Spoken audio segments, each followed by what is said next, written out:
지난 시간에 이어서 수미산 우주론에 관계된 그러한 배경 얘기들을 계속 해보도록 하겠습니다. 수미산 우주론이라고 하는 거는 굉장히 중요한 부분이거든요.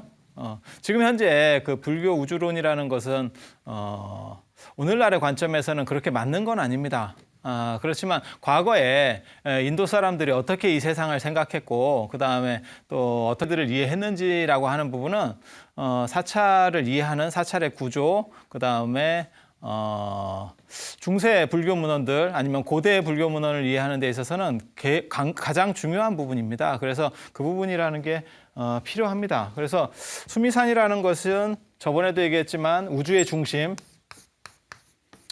중심산이고 이것을 상징할 수 있는 것들이 많이 이제 언급이 되게 돼요. 그런데 이거는 그 사람들이 고대 사람들이 생각하던 상상 속의 산입니다. 그리고 이거는 불교 문화가 아니고 불교 이전부터 있었던 인도 배경 문화예요. 그래서 그러한 부분들에 대해서 이제 이해를 해 주실 필요가 있고 우리나라와 관련돼서 이제 수미산이라고 생각되는 것 중에 하나가 바로 이 첨성대입니다. 첨성대는 위에가 평평하게 이렇게 밋밋하게 돼 있어요. 사각형으로 돼 있고 밑에는 원형으로 돼 있고 그래서 수미산 구조의 가장 큰 특징은 위에가 사각형이라는 거예요.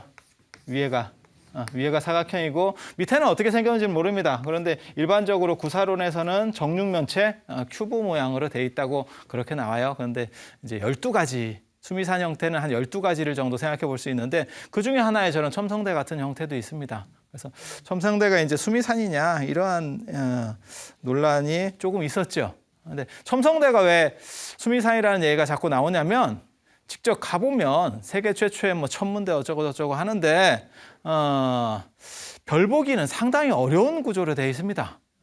별은 그냥 산에 보통 천문대 같은 경우는 어느 천문대들이 다 산에 있어요. 이유는 뭐냐면 아무래도 하늘하고 가까운 게 보기가 낫겠죠. 그리고 또 한 군데 입지 조건이 어디냐면 도시로부터 멀리 떨어진데 그래서 어두워야 상대적으로 별을 보기가 좋습니다. 지금 우리 어렸을 때만 해도 별 볼 일이 굉장히 많았지만 지금 오늘날 같은 도시 문화에서는 별이 안 보입니다.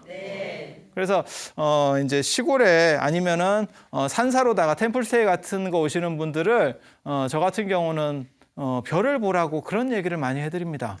누워서 별을 볼 때 우리 어렸을 때 봤었던 그런 별이 쏟아지는 느낌? 우리 어렸을 때는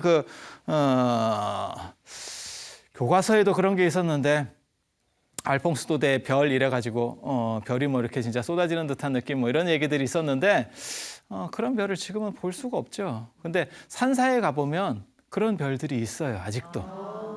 그래서 참 뭔가 다른 느낌을 주죠. 그런데 이런 별을 본다는 거는 고대에는 어떤 인식이 있냐면 별을 본다는 게 단순히 천체를 관측하는 게 아니고 하늘의 뜻을 받는다? 이런 의미가 있어요. 그래서 일관이라고 하는 건 어떻게 보면 점을 보는 사람, 그 다음에 신의 뜻을 받아들이는 사람, 그 다음에 그걸 해석하는 사람, 뭐 이렇게 되는 거예요. 그래서 이 첨성대라는 게 단순히 별 보기 위한 용도라면 산에 있거나 그 옆에 반월성도 있습니다. 그런 데가 차라리 더 별이 잘 보여요. 그래서 저것은 특이한 구조만큼이나 특이한 유물입니다.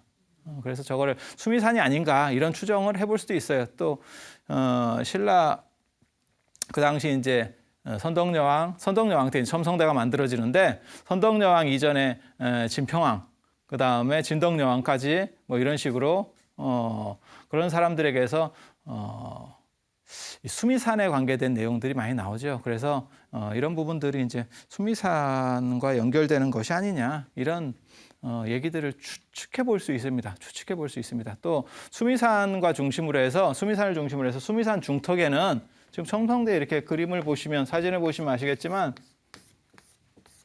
이 중간에 들어가는 입구 그 다음에 양옆에 이렇게 네 군데로 해서 이런 홈 같은 게 튀어나와 있어요. 홈 같은 게 튀어나와 있는데 이런 걸 수미산 중턱으로 보면 이게 사천왕천이 됩니다. 사천왕천이 돼요.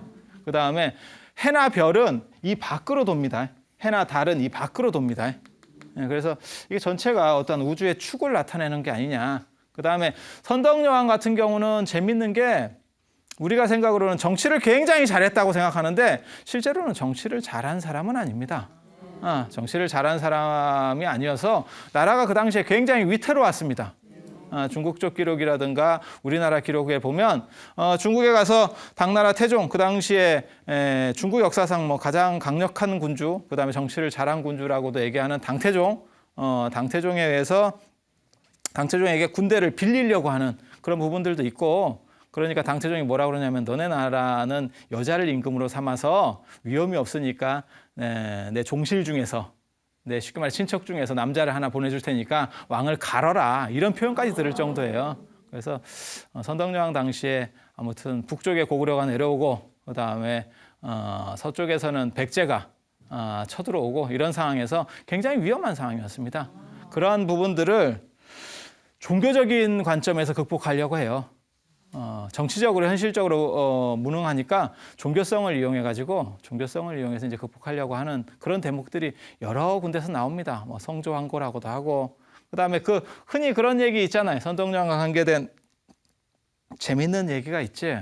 그 무슨 뭐 모란꽃을 중국에서 보냈는데 그 향기가 없는 줄 알았다, 이런 얘기 들어보셨어요? 네.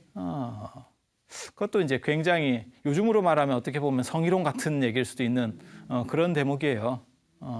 중국 황제가 아마 당태종일 겁니다. 당태종이 선덕여왕에게 그렇게 보내는 거죠. 모란꽃에 향기 없는 모란꽃이 있나요? 모란꽃이라고 하는 것은 중국 당나라 때 그게 미감입니다. 이렇게 풍성한 미감. 당나라 사람들은 요즘은 우리가 살찐 사람을 별로 안 좋아하지만 당나라 때나 이런 때는 살찐 사람이 굉장히 뭐랄까 아름다운 여자였었어요. 지금 시대하고는 좀 많이 다르지. 그래서 제가 농담 삼아 그런 얘기를 자주 하는데 조금 지금 살집이 있는 분들은 시대를 잘못 만나서 그럴 수도 있어요. 한나라 때 미인관에 보면 조비연이라는 얘기가 나옵니다. 조비연은 어떤 식으로 나오냐면 손바닥 위에 올려놓을 수 있을 정도의 여자래. 그러니까 굉장히 얍실얍실하고 작고 그다음에 늘씬한 여자, 그런 여자를 선호했던 거예요. 그 당시에는 미인풍이. 근데 당나라 때 양귀비는 굉장히 뚱뚱한 사람입니다. 굉장히 뚱뚱한 사람이에요. 그래서 풍만한 것이 좋으냐, 그 다음에 약간 마른 것이 좋으냐는 시대마다 다 인식이 다릅니다. 실제로 우리 같은 경우도 여러분도 아시겠지만 저희 어렸을 때만 해도 약간 살찐 거를 좋아하는 그런 게 있었어요. 그래서 무슨 배 나오면 뭐 부장님 포스라는 둥 뭐 이런 얘기들이 있었어요. 그 다음에 어린애들 그 보약 같은 거 먹여갖고 살찌게 하고 이런 집들이 실제로 있었습니다. 그게 지금은 이제 굉장히 후회할 만한 일이죠. 그렇게 보약으로 살찐 체질은 빠지지도 않습니다. 그래서 지금 그렇게 미감들이 바뀌는데 모란꽃이라고 하는 것은 당나라풍입니다. 그게. 근데 예전에는 모란이 최고로 좋은 거였어요. 그래서 꽃 중에 임금은 모란, 그 다음에 꽃 중에 재상은 작약, 이렇게 나가는 거예요. 그 다음에 화중군자는 연꽃, 이렇게 그렇게 족보들이 있습니다. 그것도 꽃에도. 그 당시 선덕여왕은 남편이 있었다가 남편이 죽었습니다. 그래서 갈문왕이라고, 그게 왕이 아닌 사람이 왕이 됐을 경우 그걸 갈문왕이라고 하거든요. 옛날에. 그러니까는 선덕여왕의 남편은 왕이 아니지만 왕의 버금가니까 그런 칭호를 이제 붙여주는 거거든요. 그래서 갈문왕 얘기가 나오는 걸로 봐서는 남편이 있었는데 아마 홀로 됐을 거예요. 나중에 뭐 그럴 수도 있잖아요. 그죠? 사별할 수도 있잖아요. 그래서 그 홀로 있는 거를 놀려주기 위해서 일부러 향기 없는 모란을 보냈다는 거예요. 그래서 그러한 거를 당하고 선덕여왕이 굉장히 충격을 받습니다. 그 다음에 자기만 충격을 받는 게 아니고 신하들 앞에서 위신이 떨어지죠. 그것도 다른 나라 임금이 그렇게 보내는데, 황제가 그렇게 보내는데 얼마나 체면이 떨어지겠어요. 그래서 그런 예전에 그 미국 부시 대통령이 그렇게 했었죠. 북한의 김정일을 뭐 악의 축 뭐 이런 식으로 표현을 썼었습니다. 그렇지만 김정일은 뭐 참아야지 뭐 어쩌겠어요. 약한 사람은 원래 그렇게 참는 겁니다. 하지만 권위가 떨어지는 건 어쩔 수가 없어요. 그렇게 당했을 때.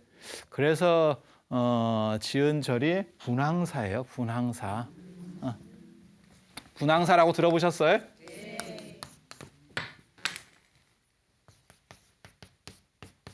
분향사. 황제에게는 향기가 있다. 선덕여왕이 그 충격을 딛고 다시 국론을 화합하고 그 다음에 권위를 세우기 위해서 분향사를 짓고 그 다음에 자기는 향기가 있다라고 말하면서 저런 이름을 지은 아주 뭐 재밌는 절입니다.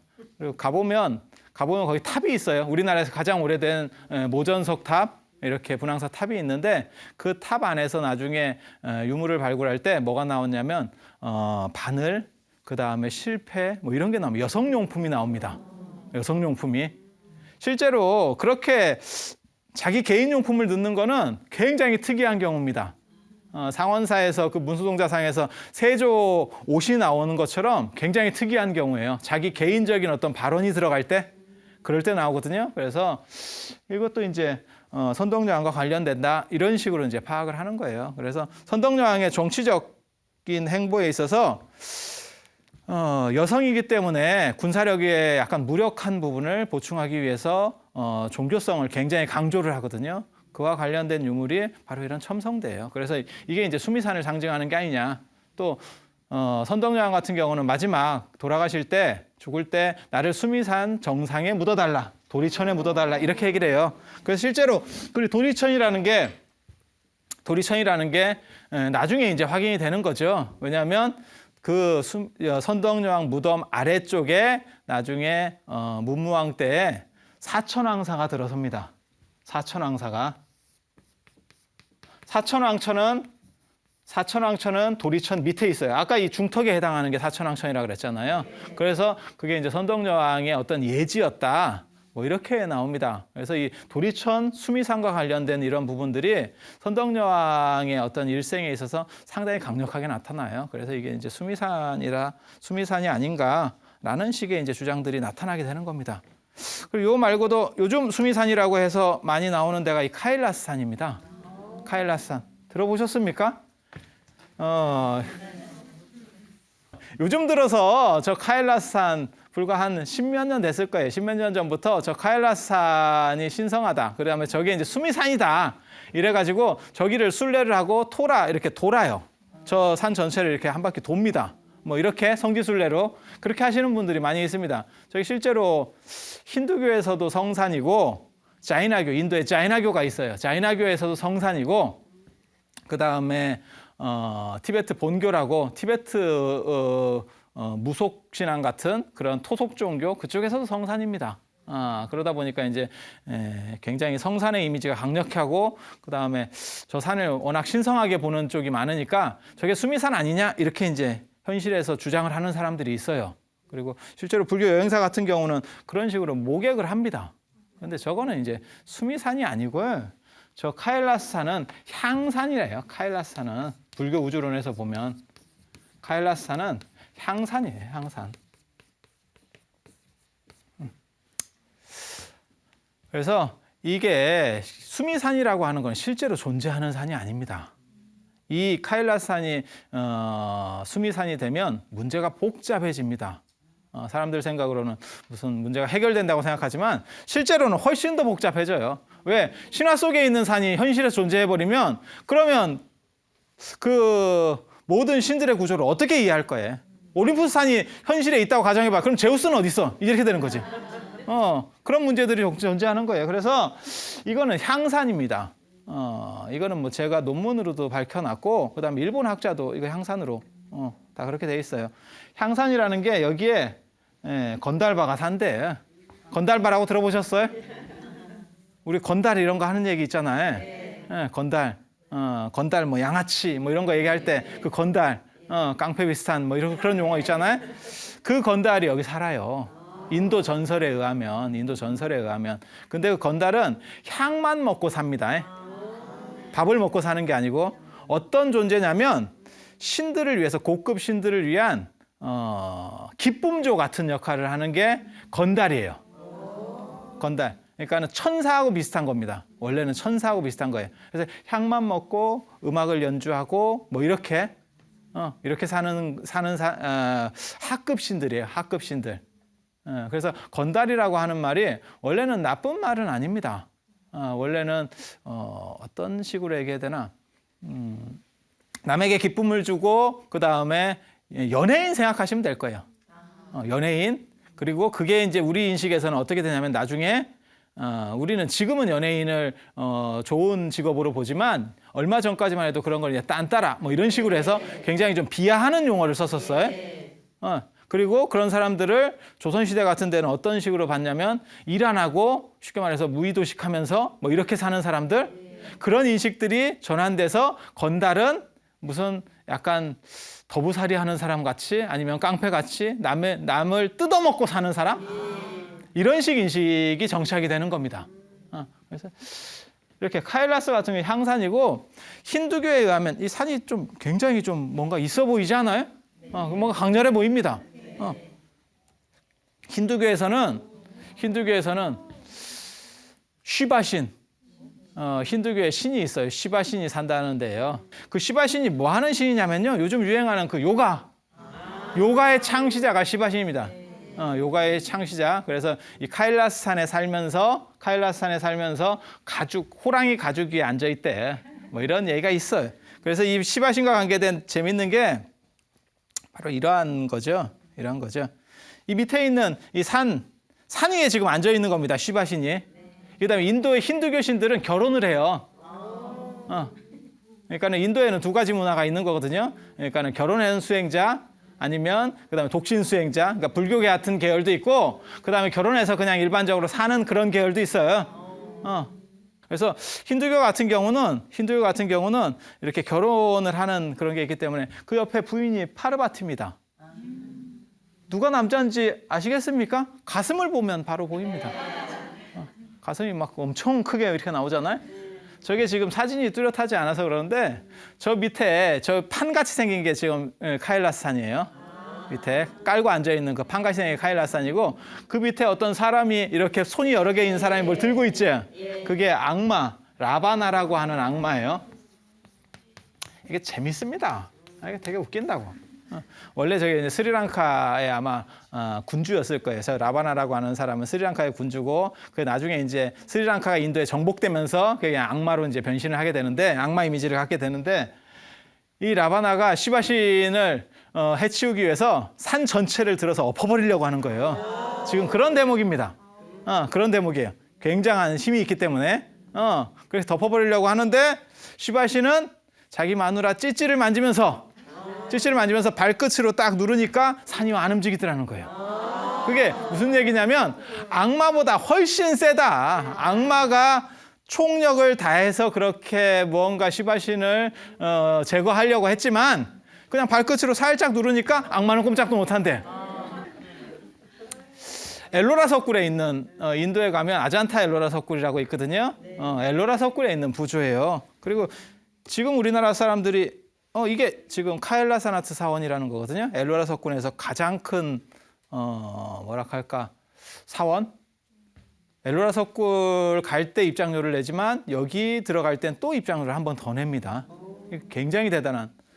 저 같은 경우도 제가 전 세계를 여러 군데 다녀봤지만 가장 거창한 유물로는 제가 이런 걸 칩니다. 이걸 칩니다. 산 하나 전체를 깎았어요. 산 하나 전체를 깎는데 이게 이제 사원 전체 전경이에요. 전체를 깎는데 가장 놀라운 거는 석굴암 같은 거는 이렇게 붙였잖아요. 하나하나 판을 붙이는 거잖아요.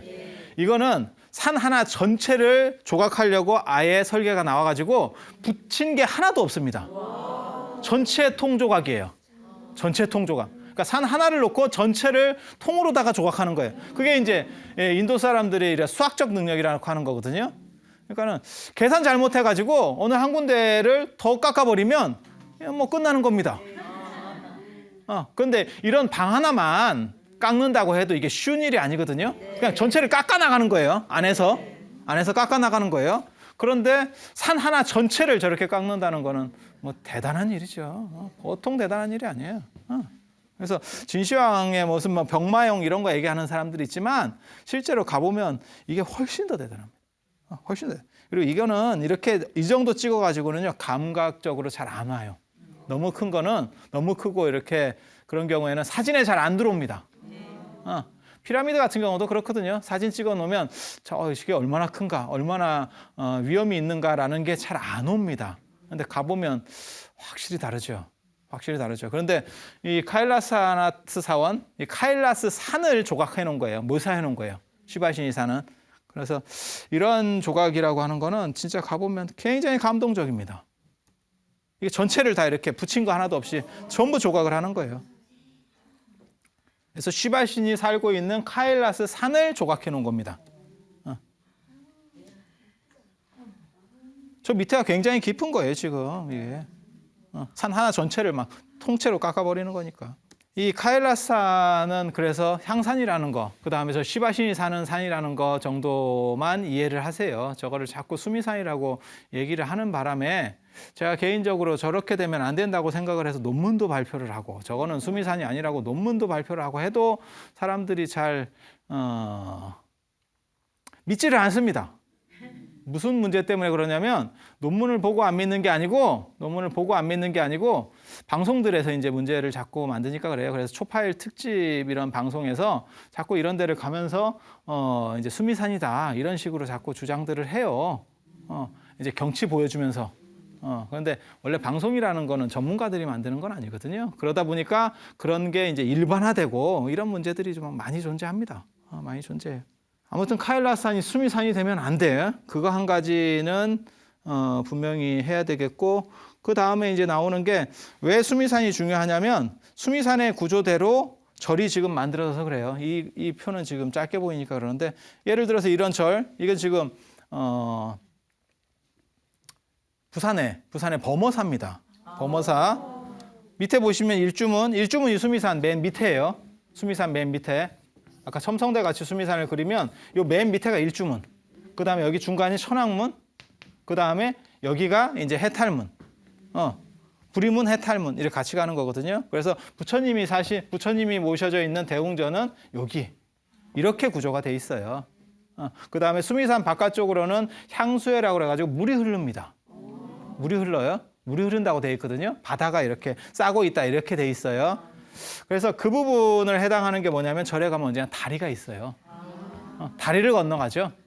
다리를 건너가. 그래서 그런 구조들이 오늘날까지도 그대로 남아 있는 거예요.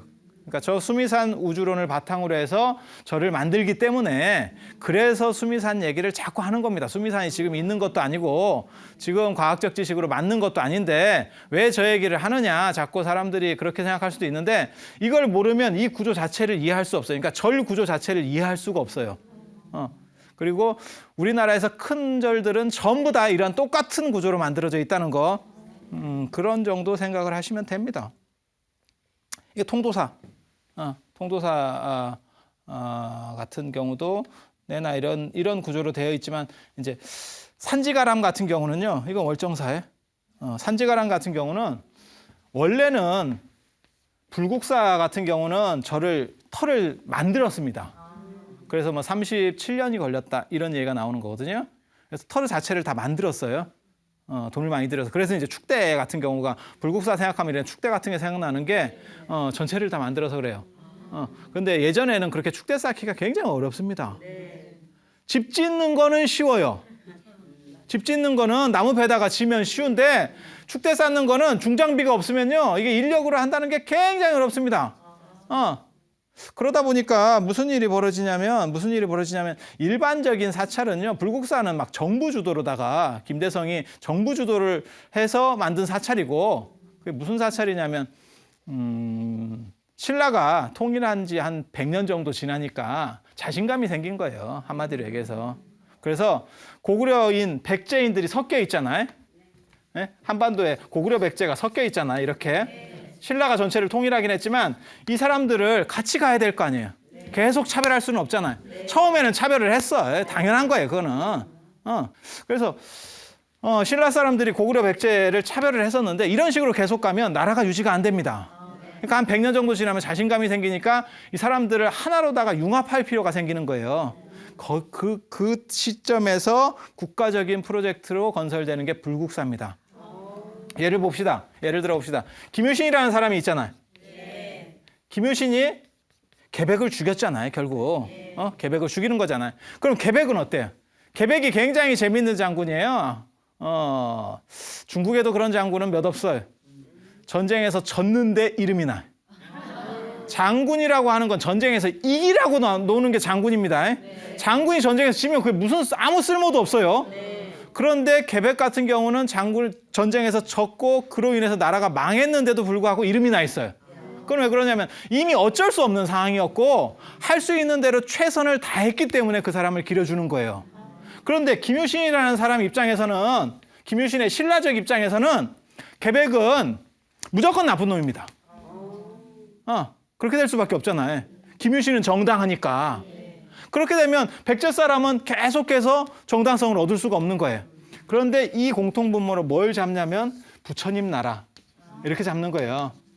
부처님 나라 안에서는, 쉽게 말해서 아미타불의 극락정토 같은 부처님 나라 안에서는 계백도 자기의 충성심을 타당하게 변증받을 수 있고 김유신도 충성심을 변증받을 수 있지. 둘 다 양립할 수가 있는 거죠. 부처님 나라에서는 신라나 백제라는 개념이 없으니까. 이해가 되죠? 그렇게 해서 만든 절이 불국사예요. 부처님 나라절. 부처님 나라절. 그래서 전체를 이렇게 만들다 보니까 그건 국가 프로젝트니까 털을 밀어낼 수가 있는 거예요. 토목공사, 대규모의 토목공사를 할 수가 있어요. 그래서 불국사가 들어서면서 통일신라가 완성된다, 이렇게 보시면 돼요, 사실. 그런데 일반적인 절들은 털을 민다는 게 너무 어려운 일이에요. 그리고 절이 들어서는 데 있어서 가장 중요한 건 물입니다. 물입니다. 그래서 폐사지 이런 데 보면 꼭 어떤 전설이 있냐면 폐사된 절에는 빈대가 들끓어서, 이런 전설이 있어요. 빈대가 들끓어서 그 절이 망했다, 이렇게 없어졌다. 무슨 얘기냐면 빈대가 들끓는다고 사람이 못 살겠어요? 그 물길이 바뀐 거예요. 계곡의 물길이 바뀌면 누구도 살 수가 없어요. 물 없이는 못 살잖아요, 사람이. 물은 있어야 되잖아요. 그리고 모든 지금까지 남아있는 절들을 가보면 전부 다 계곡 옆에 있습니다. 계곡 옆에 있어요. 그런데 우리나라는 원래 절은 산에 있는 건 아닙니다. 산에도 있고 도시에도 있는 거예요. 그리고 원래 부처님은 도시의 절을 만들었어요. 원래 도시의 절을 만들었어요. 그건 나중에 설명을 또 해드리겠지만 도시에 만들었는데, 산에 지금 현재 우리나라 같은 경우 절이 남아있는 이유는 간단합니다. 조선시대 유교 문화를 거치면서 도시에 있는 절들은 다 유생들한테 뺏겼어요. 자기 집으로다가 바꿨다고. 집으로 바꾸거나 안 그러면 뭐 서원을 만들거나 뭐 이렇게 되는 거예요. 그 다음에 한옥 건물은 특징이 조립식이에요. 전부 이렇게 짜맞춤식으로 해서 조립을 하거든요. 못을 쓰는 게 아니고. 이 얘기는 뭐냐면 건물을 옮겨 지을 수도 있습니다. 뜯어가지고 다시 재조립하면 돼요. 블록 장난감 생각하시면 됩니다. 그런 문화가 가능하기 때문에 자기 집이 필요하면 저를 쫓아내고, 쉽게 말해서 스님들을 쫓아내고, 권위가 있을 때 쫓아내고 그거를 갖다가 놓고 자기 집으로다가 다시 재조립해가지고 자기 집을 만들 수가 있어요. 그런 게 가능하기 때문에 도시절들은 다 사라지는 겁니다. 다 사라지게 되고 산에 있는 절들만 상대적으로 남는 거예요. 산에 있는 절들은 가서 없애려니 없애기도 쉽지 않습니다. 왜냐하면 그게 뭐 잠깐 걸어가야 되는, 해인사 예를 들어서 내가 유생인데 조선시대 때 해인사를 내가 불을 지르러 가려고 해. 그러면 거기 가는 것도 쉬운 것도 아니고, 가면 스님들이 불 내주세요 뭐 이렇게 가만히 있나? 죽기 살기로 저항을 하는 겁니다. 그러면 사람들 조금 데리고 가면 오히려 자기네들이 당할 수도 있는 거예요. 위험하죠? 그렇기 때문에 그거 뭐 사람 죽이려고 굳이 거기까지 이렇게 사람 못 살게 하려고 간다기보다도 한 두어 번 하다가 더 이상 안 하는 거예요. 그러면 산에 있는 절은 다시 살아날 수 있는 그런 배경이 되고, 도시는 배경이 불가능하죠. 그래서 도시절은 다 없어지고 산에만 지금 남아있는 거예요. 그래서 마치 보기에 산에 있는 절이 원래부터 있었던 거 아니냐, 그런 건 아닙니다. 그런 건 아닙니다. 도시절이 원래 있는 거예요. 황룡사 같은 거 생각해 보세요. 진흥왕이 대궐을 지으려고 털을 밀다가 거기서 용이 올라와서 그게 황룡사가 되는 거거든요. 임금이 도시 중앙에 살지. 쉽게 말해서 지금 서울시청 하면 서울시청이 중앙에 있는 거지 산에 있겠습니까? 그건 불가능한 얘기예요. 그건 불가능한 얘기예요. 그래서 원래 절은 다 도시에 있어요. 원래 큰 절들, 좋은 절들은 원래 도시에 있는 거고, 사실 산에 있는 절이 그렇게 좋은 절은 아닙니다. 옛날에는. 그런데 이제 B급 사찰들이 그렇게 남는 거예요. 그리고 A급 사찰들은 다 사라지게 되는 거고, 역사 속으로 사라지게 되는 거고, 뭐 그렇게 되는 거예요. 그래서 여기도 보면 이 월정사터도 보시면 물이 이렇게 앞으로 계곡이 흘러간다는 걸 알 수 있어요. 그러다 보니까 절이 앞으로 발전하지를 못해요. 계곡이 있으니까. 지금이야 뭐 하천을 준설하고 다른 데로 바꾸고 물길을 바꾸고 이게 가능한 얘기지만 예전엔 불가능하죠. 그럼 어떻게 되냐면 계곡을 따라서 옆으로 커집니다. 통도사도 마찬가지예요. 그래서 옆으로 커지는 거예요. 옆으로 커지는 거예요. 그래서 이게 산지가람의 특수성이라고 하는 겁니다. 산 형태에 따라서 계곡 형태에 따라서 절을 지을 수밖에 없다는 거죠. 그러니까 불국사 같은 절은 계단을 따라서 쭉 들어가면 부처님이 나와요. 왜냐하면 터를 밀어놨기 때문에. 그런데 계곡 사찰은 이 룰을 지키기는 하지만 이게 이렇게 될 수도 있어요. 계곡에 따라서, 산에 따라서 터가 고르지 않으니까 뭐 방법이 없는 거예요. 사람이 터에 맞추는 상황이니까. 그래서 언뜻 보기에는 절마다 가보면 약간씩 다른 것 같은데? 라고 하지만 몇 가지 룰은 공통적입니다. 몇 가지 룰은 공통적이에요. 거기서 나오는 게 아까도 얘기했지만 산문 구조, 문 3개, 일주문, 천왕문, 해탈문. 그런 3개의 문은 언제나 나옵니다. 그래서 그리고 그러한 것들은 지금 수미산과 관련돼서 존재한다는 거. 여기 같은 경우가 이제 가장 인도 초기 불교를 대표하는 기원정사입니다. 수다타 장자가 그 당시에 7층 건물을 부처님 당시에 7층 건물을 올렸다는 이 기수급고도건이에요. 부처님께서 여기서 19년에서 23년 정도를 사셨습니다. 경전마다 좀씩 다르게 나오는데 그렇게 오래 사시면서 경전에 거의 한 3분의 2 정도가 여기서 이제 설법이 돼요. 그리고 제일 이제 유명하게 대승경전으로 얘기되는 거는 이제 금강경 처음 딱 열면 부처님께서 기수급고도건에 계셨다. 이렇게. 근데 이 절이 만들어지는 걸 봐도 이거는 도시 사찰입니다. 그 당시 이게 제타태자라고 하는 태자의 휴식공원이에요. 휴식공원에다가 그거를 이제 금을 깔아가지고 땅을 매입하는 그런 얘기가 나옵니다. 금을 깔아가지고 그 관계된 아주 진기한 얘기들이 많이 있는데 그런 거를 하기는 그렇고 우리는 이게 지금 내용의 특성상 그런 거를 다 자세하게 하기는 그렇고 부처님께 그 수다타 장자가 얘기를 합니다. 어디다 절을 지어야 됩니까? 라는 얘기가 나와요. 그 다음에 나중에도 이제 방사건도 4분율 방사건도 같은 데 보면 어디다 절을 지어야 됩니까? 절의 위치는 어디에 해야 됩니까? 라는 얘기가 나와요. 그때 부처님께서 하시는 말씀이 뭐냐면 마을 안에 짓되 조금 한적한 곳. 한적한 곳. 이유는 뭐냐면 너무 가까이 있으면 시끄럽잖아요. 네. 그죠? 근데 너무 멀리 떨어져 있으면 무슨 문제가 있냐면 초기 불교 때는 절에서 밥을 안 해 먹었습니다. 스님들이. 그래서 탁발을 하거든요. 탁발. 그래서 탁발을 하면 뭐냐면 절에서 나와가지고 음식을 이렇게 얻으러 다녀야 돼요. 민가까지. 너무 멀면 배 꺼져서 못 합니다. 예를 들어서 해인사에서 그 밑에까지 내려와가지고 탁발을 하고 그러면 이게 뭐 절단이 나는 거예요. 그래서 탁발이 용이하게. 게다가 인도 같은 경우는 굉장히 더워요. 굉장히 더워요. 한 여름에는 40도에서 55도까지도 올라갑니다. 그러니까 이게 거리가 멀면 못 걸어 다닙니다. 사람이 못 걸어 다녀요. 그래서 이 음식 얻는 게 있어요. 이 탁발이라는 게 굉장히 재밌는 문화입니다, 사실. 언뜻 생각하기에는 이게 탁발 이래가지고 빌어먹는다 뭐 이런 식으로 번역을 하는데 그 중국에서는 뭐라 그러냐면 스님을 걸사라고 옛날에는 했었어요. 빌어먹는 선비 뭐 이렇게. 근데 아무리 뒷글자를 좋은 글자를 붙여도 앞에서 빌어먹는다는 표현이 들어가면 좋을 일이 없습니다. 뭐 그냥 얘기해도 아이 빌어먹을 놈 이렇게 하면 그게 굉장히 안 좋은 느낌이잖아요. 그죠? 이게 별로 좋은 얘기가 아니라고. 그런데 문화가 다른 겁니다. 중국하고 인도하고. 인도 같은 경우는 유사일해로 굶는 적이 없어요. 사람들이 이모작 삼모작이 가능하기 때문에 더운 기후에 아열대 더운 기후. 그러니까 먹을 거는 풍부해요. 중국 같은 경우는요. 중국이나 우리나라 같은 경우는 70년대 초반까지 보릿고기가 있었습니다. 우리나라도. 중국도 모택동이 흑묘백묘론 그래서 자유 경제 원칙을 수용하기 전까지는 시장을 개방하고 이렇게 하기 전까지는 계속 굶는 사람들이 있었습니다. 계속 굶었거든요. 그러다 보니까 기후 환경도 우리나라 정도 위도가 되면요 약간 춥습니다. 지금 요즘 많이 따뜻해져서 그런 거고 옛날에 더 추웠잖아요. 여러분들 어렸을 때 생각만 해보셔도 더 추웠어요 우리나라가. 그런 환경 속에서 음식이라고 하는 건요 불만 데펴놓으면 계속 먹을 수 있습니다.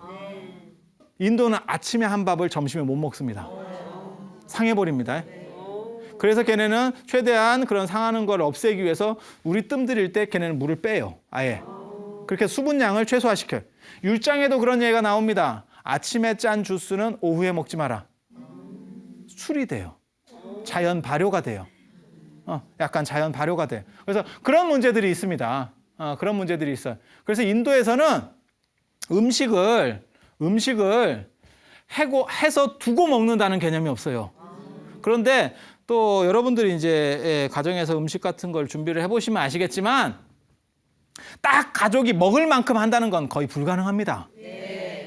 게다가 대대로 이렇게 음식이 남던 문화 쪽에서는 있잖아요. 더 손이 커요. 그러면 음식을 딱 많이 하게 돼. 많이 하면 어떤 일이 벌어지냐면 음식이 남어. 그거를 이제 어떻게 처리할 거냐는 거죠. 근데 인도는 더운 지역이기 때문에 일반적으로 쉽게 버릴 수도 없습니다. 버렸다가 잘못하면 병균이 돌아요. 돌림병이 돈다고. 그래서 땅에다 묻고 뭐 이런 식으로다가 음식을 버린다고. 그런 걸 생각해 보면 음식 남는 것도 보통 일이 아니에요. 그래서 수행자는 일반 사람들이 밥 먹기 이전에 돕니다.